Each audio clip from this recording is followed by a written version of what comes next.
Magandang araw mga katokers, mga katoshis, mga katokis. Welcome naman po sa ating panibagong vlog dito sa Talking Toshi Sports. Yes! Alright, update na po tayo dito sa Philippine Cup 2025 Philippine Cup, PBA Philippine Cup, ano? At umuusad na po ang tournament na ito, mga kababayan, at nag-average na to ng mga 4 to 5 games, ano? Maliban na lang dun sa TNT tsaka sa Ginebra kasi kapapasok lang nila, no? Bagong pasok lang sila sa tournament. Pero yung mga games na ay nag-average na ilalaro nila mga 4 to 5 games na.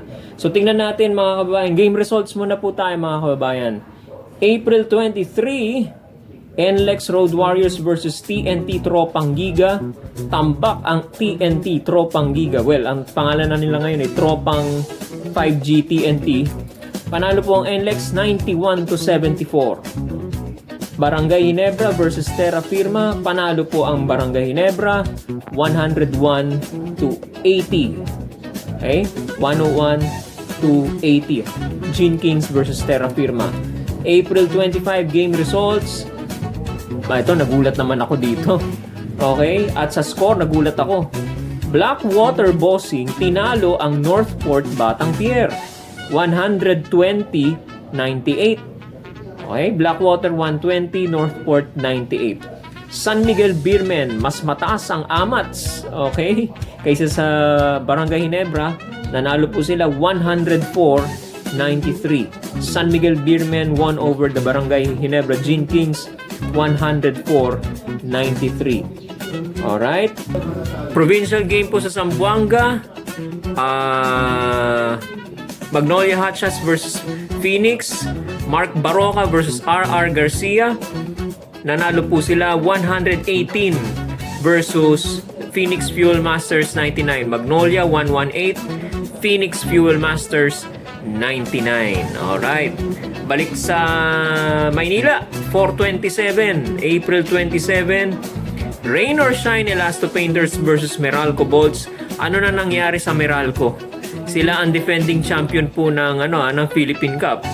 Pero so far nakakatatlong talo na sila, no? Talo sila sa Rain or Shine kagabi, 128 ang Ross, Meralco 116. Okay? TNT Tropang 5G TNT versus Converge. Nanalo po ang Converge 100 to 94.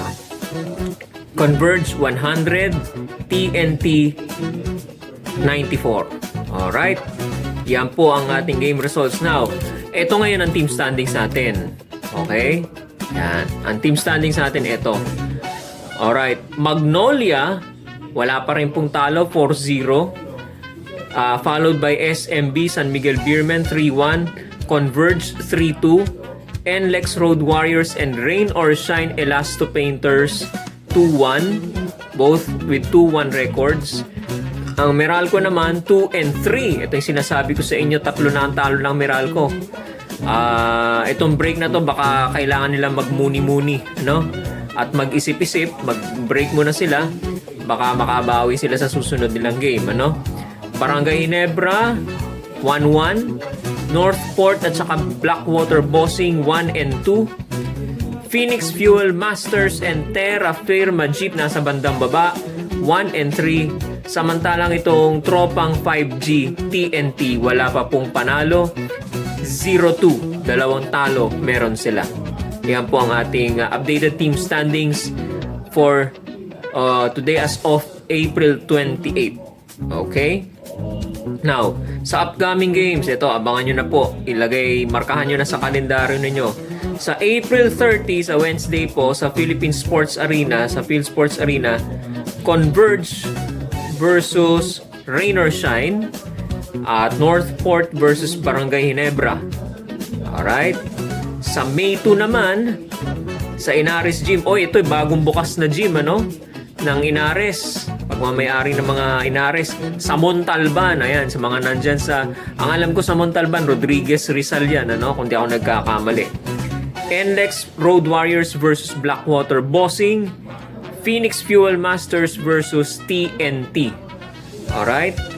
Sa May 4 naman, sa Inaris Gym sa Antipolo naman, mga kababayan.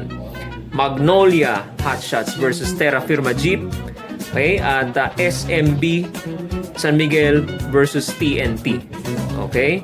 And then May 7 sa Ninoy Aquino Stadium, Rain or Shine, Elasto Painters versus Blackwater Bossing, at Barangay Ginebra, Gene Kings versus the NLEX Road Warriors.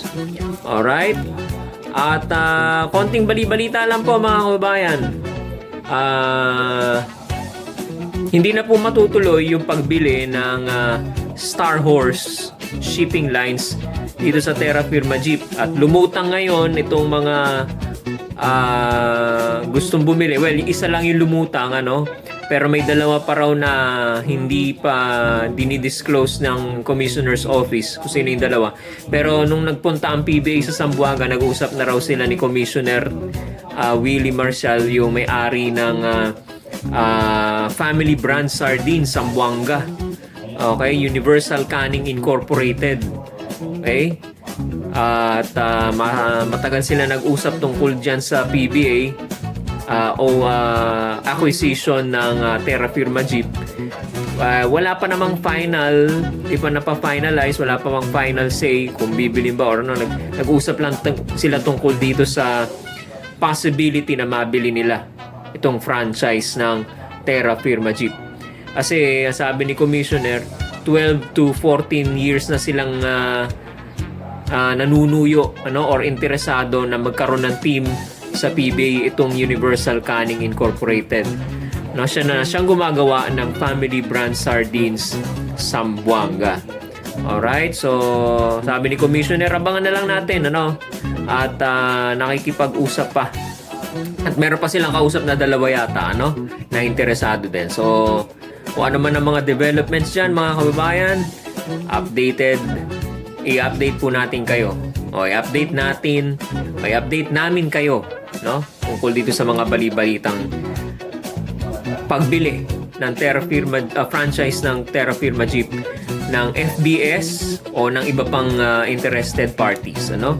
Ngayon, ito ang napakatagal dito, naiinip na ako dahil kawawa tayo, mga kababayan. Itong desisyon kay Justin Brownlee, wala pa pong lumalabas yata na ano, no, na desisyon ng FIBA, no?